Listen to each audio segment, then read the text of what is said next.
సంవత్సరాల తరబడి government job కోసం వేచి చూస్తున్నారా? కేవలం 8 నెలల్లో మీ కల నెరవేర్చుకోండి. వెంటనే కింది నంబర్స్‌కి కాల్ చేయండి.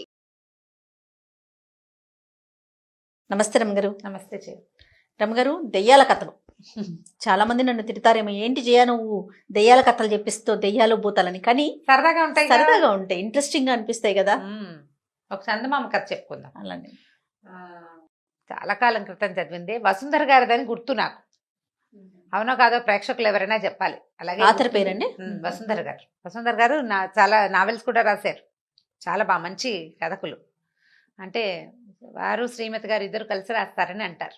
భార్యాభర్త ఇద్దరు కలిసి రాస్తారని అలాగే తెలుసు నాకు. బాగుంటాయి కథలు. మరి చందమామ కథలే చాలా కాలం అయింది చదివి, కానీ బాగుంటుంది సరదాగా. ఓ రామాపురం అనే ఊళ్ళో ఒక మర్రి చెట్టు ఉందట. అయితే ఏమైందట, ఒకరోజు దాని మీద చాలా దయ్యాలు ఉన్నాయట. ఒక కుర్ర దయ్యం వచ్చింది అక్కడికి. వస్తే ఆ చెట్టు మీద ఉన్న దయ్యాలన్నాయి, పోనాయినా ఇక్కడ వాళ్ళంత మంది ఉన్నాం మేమే, ఇంకోటి ఏదైనా చూసుకో, ఏదైనా ఇంట్లో ఉండొచ్చు కదా, ఎందుకు మా దగ్గర చేరతాం, మేమే చాలా మంది ఉన్నాము, మాకే ఇక్కడ ప్లేస్ చాలటం లేదన్నాయి. అనేసరికల్లా అదేం చెప్పింది, వచ్చిన కుర్రదయ్యం, మొన్నటిదాకా ఓ ఇంట్లో ఉండేవాడిని, అక్కడ వాళ్ళు భూత వైద్యులను పిలిపిస్తారు, మనుషులు ఇళ్లలో ఉండలేము, ఇదివరకు హాయిగా ఇళ్లలో ఉండొచ్చని భావించేవాడిని, ఎవరింట్లో ఉన్నా ఉంటే వాళ్ళు తెలిసిపోయింది అనుకో వాళ్ళకి మనం ఉన్నామని, భూత వైద్యులను పిలుస్తారు, వాళ్ళ బాధ పడలేము, భూత వైద్యుడు ఒకడు నన్ను పంపించేశాడు, ఏం చేయలేక ఇక్కడికి వచ్చాను అని బతిమలాడింది. మిగిలిన వాళ్ళంతా ఒప్పుకోవాలి, ఇంకో చెట్టు చూసుకున్నారు. మర్రి చెట్టు బాగుంటుంది, నాకు పైగా నాకు చెట్టు గాలే ఇష్టం, నాకు మర్రి చెట్టు గాలే నా ఒంటికి పడుతుంది, నేనుండే మర్రి చెట్టు మీద చాలా మంది ఉన్నారని ఇంట్లోకి వెళ్తే ఆ ఇంట్లో వాళ్ళు తరిమేశారు, నేను ఇక్కడికి వచ్చాను అని బతిమలాడింది. మిగిలిన వాళ్ళంతా పోపమన్నారు. అయితే వాళ్ళల్లో కొంచెం సుమారుగా ఉన్న దయ్యం ఒకడు మంచివాడు ఉన్నాడు అనమాట. వాడు ఏమన్నాడంటే, సరే అయితే నేను వెళ్ళి మనుషుల ఇంట్లో ఉంటా, ఎప్పటి నుంచో మనుషుల ఇళ్లలో ఉండాలనుంది నాకు, నా ప్లేస్లో నువ్వు ఉండు నా బదులు అని చెప్పి ఈ దయ్యం వెళ్ళిందట. కొత్తగా వచ్చిన కుర్ర దయ్యమేమో ఈ దయ్యప్ప ప్లేస్లో ఈ చెట్టు మీద ఉండిపోయింది. ఈ వెళ్ళిన దయ్యం ఏం చేసింది, పోలయ్య అనే ఒక ఆయన ఇంట్లో చేరింది. పోలయ్య గారింట్లో చేరితే ఆ పోలయ్య గారింట్లో భార్యాభర్త, ఇద్దరు కొడుకులు, ఇద్దరు అబ్బాయిలకి పెళ్ళిళ్ళు అయినాయి. పెద్ద అబ్బాయికి ఒక 3 ఏళ్ల చంటి పిల్ల కూడా ఉంది, ఓ పిల్లాడు ఉన్నాడు. వీళ్ళు చక్కగా కులాసగా కబుర్లు చెప్పుకునేవాళ్ళు, బాగా పని చేసుకునేవాళ్ళు, అన్ని పనులు పాటలు చూస్తుండేది ఈ దయ్యం ఆ ఇంట్లో కూర్చుని. పైన ఎవరికి కనపడదు కదా, ఆ చిన్నపిల్లాడి ముద్దు ముచ్చట్లు అవి చూస్తే గొప్ప సరదాగా ఉండేది దానికి.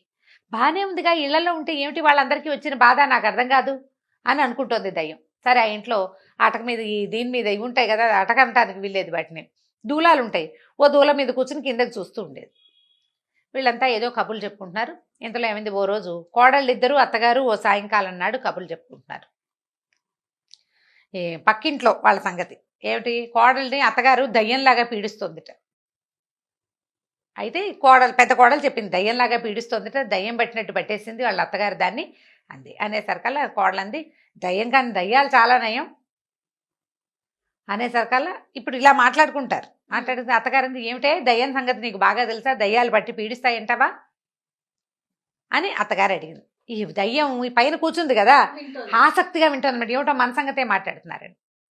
అయ్యా అనేసరికల్లా, దయ్యాలే బాగా పనిచేస్తాయి అత్తయ్య, పనిచేసే దయ్యాలు ఉంటాయి కొన్ని అని కోడలు చెప్పింది. చెప్పేసరికల్లా ఈ పెద్ద కోడలు పక్కపక్క నవ్వేసి, భలే చెప్తావు కబుర్లు, అంతగా దయ్యాలే పనిచేసేటట్టయితే నీ వంతు 2 గుండికలు నీళ్లు తోడాలి కదా, రేపు పొద్దున్నే తోడు పెడుతుందేమో చూడు, ఏ దయ్యమైనా మన ఇంట్లో దయ్యాలు ఇళ్లలో కనపడకుండా ఉంటాయి, 2 గుండికలు నీళ్లు తోడాలి నీ వంతు, పెద్ద కోడలు వంతు సాయంత్రం, చిన్న కోడలు వంతు తెల్లారి, ఎవరైనా తోడతారేమో చూడు, ఏ దయ్యమైనా తోడు పెడుతుందేమో అని నవ్వుకున్నారు. రాత్రికి పడుకున్నారు. ఈ దయ్యం అనుకుంది, ఓహో 2 గుండికలు నీళ్లు తోడు పెడితే నేనున్నానని వీళ్ళు తెలుసుకుంటారు. అందుకని ఏం చేసింది, తెల్లారేసరికల్లా కిందకి దిగిపోయి ఆ నూతులో చేదేసి 2 గుండికలు నీళ్లు నింపక్కడ పెట్టి, వీళ్ళు తెల్లారి వాకిలు చిమ్మడానికి ఒకళ్ళు, ముగ్గు వేయడానికి ఒకళ్ళు, ముగ్గు చిప్పపుచ్చుకుని బయలుదేరారు. తీరా చూస్తే గుండికలు నిండా నీళ్లున్నాయి. ఇదేమిటో ఎవరు తోడారు అని ఒకళ్ళనొకళ్ళు చూసుకున్నారు. దయ్యం తోడిందేమో అని అన్నది పెద్ద కోడలు. అందుకని అదెందుకు నిజమవుతుంది, దయ్యాలు ఉంటాయా ఎక్కడైనా, ఊరికే కబుర్లు చెప్పుకుంటాం, కాదంటే కాదనుకున్నారు. మామయ్య గారు తోడారేమో, మన మాటలు విని మన భయపెట్టడానికి మామయ్య గారు తోడారని మామయ్యని అడిగారు. మామయ్య నేను తోడలేదన్నాడు పోలయ్య. అక్కడి నుంచి పెద్ద కొడుకు చిన్న కొడుకు ఇద్దరు వచ్చారు. కొడుకులు ఉన్నారు కదా ఇంట్లో, వాళ్ళు కూడా మేము తోడలేదంటే మేము తోడలేదు.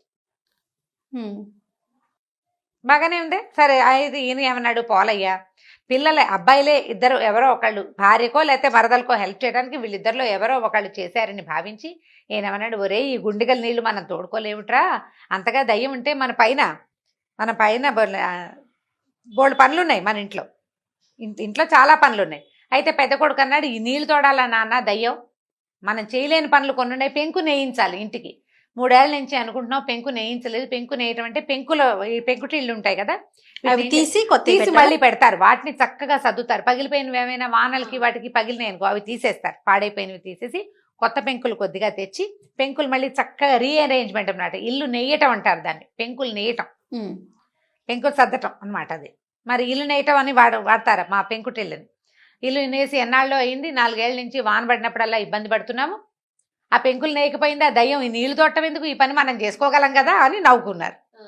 సరే దయ్యం అనుకుంది, ఓహో ఈ పని చెయ్యాలి కాబోలు వీళ్ళకి అనుకుని ఏం చేసింది, ఆ పెంకులు నేసేసింది. తెల్లారేసరికల్లా చూస్తోంది రెడీగా, వీళ్ళు నా పనిని గుర్తించారో లేదో, దయ్యాలు మంచివే, అవి పనులు చేసి పెడతాయి, కోడళ్ళు అత్తగారులను పీడించినట్టుగా లేదా అత్తగారులు కోడళ్ళని పీడించినట్టుగా పీడించవు అని చెప్పాలని దాని ఉద్దేశం.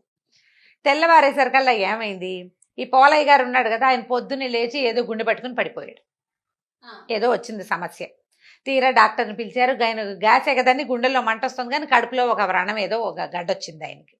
సరే డాక్టర్ ఏమన్నాడా, వచ్చిన డాక్టరు శస్త్రచికిత్స చేయాలి, దీనికి కొంచెం నొప్పి ఎక్కువగా ఉంటుంది, మాత్రలు వాడుకోవాలి అని చెప్పేసరికల్లా ఇంటిల్లిపాది ఈ రగడలో పడ్డారు.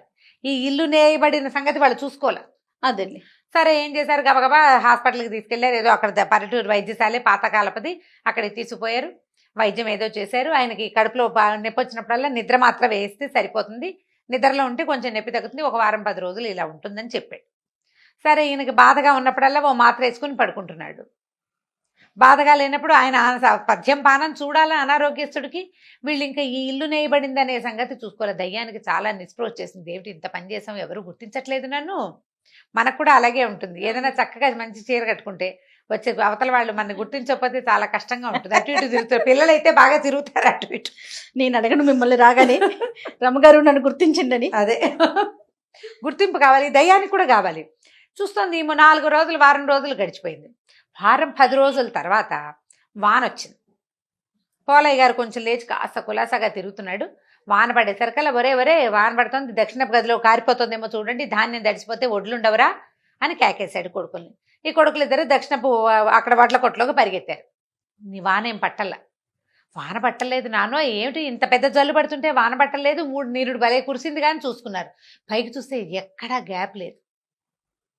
గ్యాప్ లేకపోయేసరికల్లా పెద్దవాడికి ఏం డౌట్ వచ్చింది, నాన్న మొన్న మనం పెంకులు నేయిస్తుంది దయ్యం, మంచిదైతే పెంకులు నేయచ్చు కదా అనుకున్నాము, ఎవరైనా దయ్యపోద్ది నిజంగా మన ఇంట్లో ఉండి చేసిందేమోనని. ఇద్దరు ఏం చేశారు, కొద్దిగా వాన తెరిపిరంగానే కొడుకులు ఇద్దరు చెరో పక్కన పైకి ఎక్కి చూసుకున్నారు. చూస్తే నీట్గా వరసలు పెంకులు పేర్చి కనపడ్డాయి. ఇంకేముంది, అంతే దయ్యం ఉందని కోడళ్ళు ఇద్దరు హడిలిపోయారు. అత్తగారు భయపడింది, కేకలు పెట్టింది, ఇంట్లో దయ్యం చేరింది, అదే నేసేసింది ఇల్లు, మనం పెంకన్నా కదపలేదు. ఎవరినైనా మనిషిని పిలవాలి, మనుషులు మనం చేసే పని కాదు, దానికి ప్రొఫెషనల్స్ ఉంటారు. నువ్వు నేను ఎక్కి చేసేయలేము ఆ పని, ఇంట్లో ఉన్న వాళ్ళు చేయరు. ప్రొఫెషనల్ ఉండి ఇంట్లో వాళ్ళు సాయం చేసేవాళ్ళు అప్పట్లో. కాబట్టి ఇప్పుడు దయ్యం పట్టింది, ఇంకేముంది అని చెప్పేసి వాళ్ళు భూత వైద్యుడు పిలుద్దాం అనుకున్నారు. ఈ దయ్యానికి హడలు పుట్టింది. నాయన వీళ్ళు ఏదో చేస్తున్నారని పరిగెత్తుకుంటూ పోయింది మర్రి చెట్టు దగ్గరికి.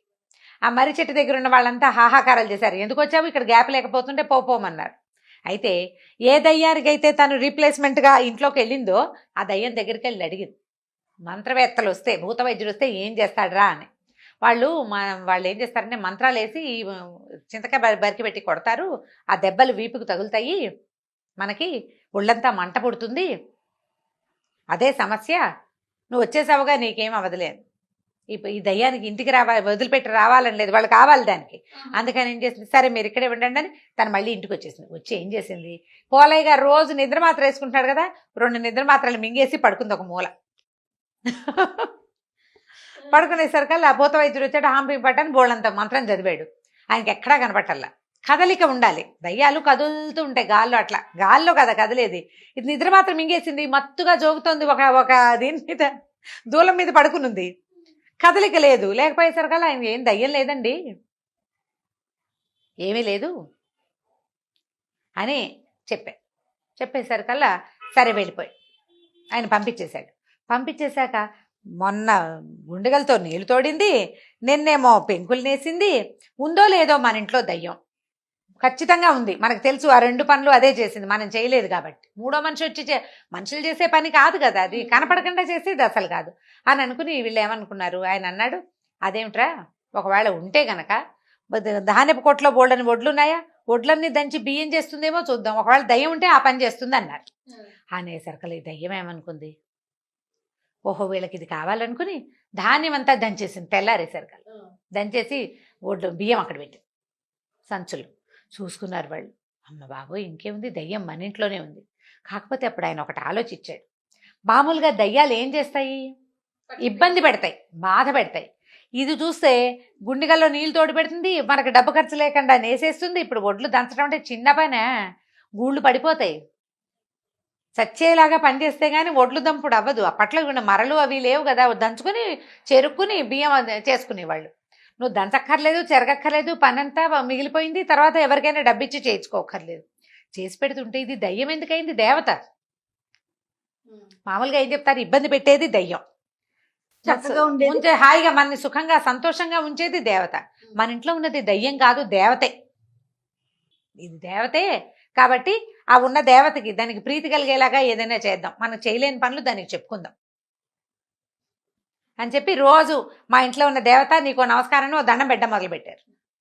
ఈ దయ్యానికి సంతోషం వచ్చేస్తుంది. చూసావా వీళ్ళు నన్ను దేవతగా భావిస్తున్నారని మళ్ళీ పోయింది మర్రి చెట్టు దగ్గరికి వెళ్ళి ఏం చెప్పిందంటే, కీడు చేస్తే దయ్యాలంటే భయపడతారు, మంత్రవేత్తల్ని పిలుస్తారు.